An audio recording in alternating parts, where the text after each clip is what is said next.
అరే ప్రసాద్, నాకే ఎందుకు ఇట్లా జరుగుతోందిరా? నీకేమైందిరా? మంచిగా తప్పదాగుతాను. అరే, వీడు మళ్ళా పొల్లగుని స్టార్ట్ చేస్తాడు చూడు. నేను అందుకేరా వీంతో రాగననేది. పోనీ మామ, వాని బాధ వాంది. వాని బొంద బాధ. వాని తాగినప్పుడే ఆ పొల్ల గుర్తుకొత్తది. మా బేజాలు మొత్తం ఫ్రై చేసి పడేస్తాడు. తను ఉగాది కుండైతే అందులో పచ్చడి నేనని బతికానురా. అవును మావా, అసలు నీకెందుకు బ్రేకప్ అయింది? ఏం చెప్పమంటావురా? తన బర్త్డే రోజు చాక్లెట్ గిఫ్ట్ ఇవ్వమన్నది. నేను ఏకంగా ఐఫోనే ఇచ్చా. ఏంట్రా నువ్వు మాట్లాడేది? ఐఫోన్ ఇస్తే ఎగిరికి అంతేయాలి గాని బ్రేకప్ చెప్పడం ఏంది? తను చాక్లెట్ అడిగింది కదా మామ, క్రియేటివ్ గా ఇద్దామని ఐఫోన్ డబ్బాలో చాక్లెట్ పెట్టించా. ఐఫోన్ అనుకుని ఎగిరికి అంతేసింది. తీరా ఓపెన్ చేస్తే చాక్లెట్ ఉంది. ఎంబడే బ్రేకప్ అంది.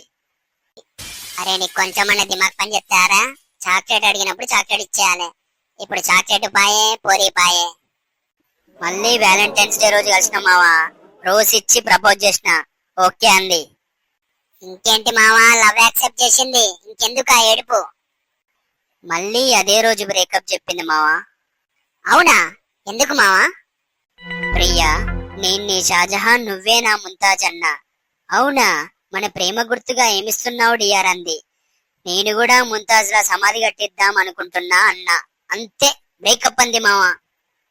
అరే చెత్తనాయాల, బ్రతికున్నోళ్ళకి సమాధి కట్టేయడమేంద్రా? నువ్వు నీ నోడుదోలా, నీకు బ్రేకప్ చెప్పడంలో తప్పే లేదు. మళ్ళీ తన బర్త్డేకి విచ్చేసా. నా ప్రేమను నిరూపించుకోవడానికి ఒక ఛాన్స్ ప్రియా అని అడిగా. కొంపదీసి ఇచ్చిందేంట్రా? లాస్ట్ టైం చాక్లెట్ అడిగితే ఫోన్ తీసుకొచ్చి నాని ప్రాంక్ చేసినావు కదా, ఈసారి నిజంగానే ఫోన్ తీసుకొచ్చి నీ ప్రేమను నిరూపించుకో అంది. మరి నిజంగానే ఫోన్ తీసుకుపోయినావు మావా? ఈసారి నిజంగానే ఫోన్ తీసుకుపోయినావు మావా, అయినా కూడా బ్రేకప్ అంది. అవునా? ఎందుకు మావా? తనది చిన్న పిల్లల మెంటాలిటీ మావా, అందుకే పిల్లలు ఆడుకునే ఫోన్ తీసుకుపోయినా. ఒకటి నొక్కితే చెయ్య చెయ్య, రెండు నొక్కితే ఈ సంగస్తే అని చెప్పిన. అర్జెంట్ గా ఇక్కడ నుంచి పోకపోయినావు అనుకో, నీ పీక నొక్తా అంది మావా. వీడియో నచ్చితే లైక్ చేసి ఇలాంటి మరిన్ని వీడియోస్ కోసం సబ్స్క్రైబ్ చేసుకోండి గాయ్స్.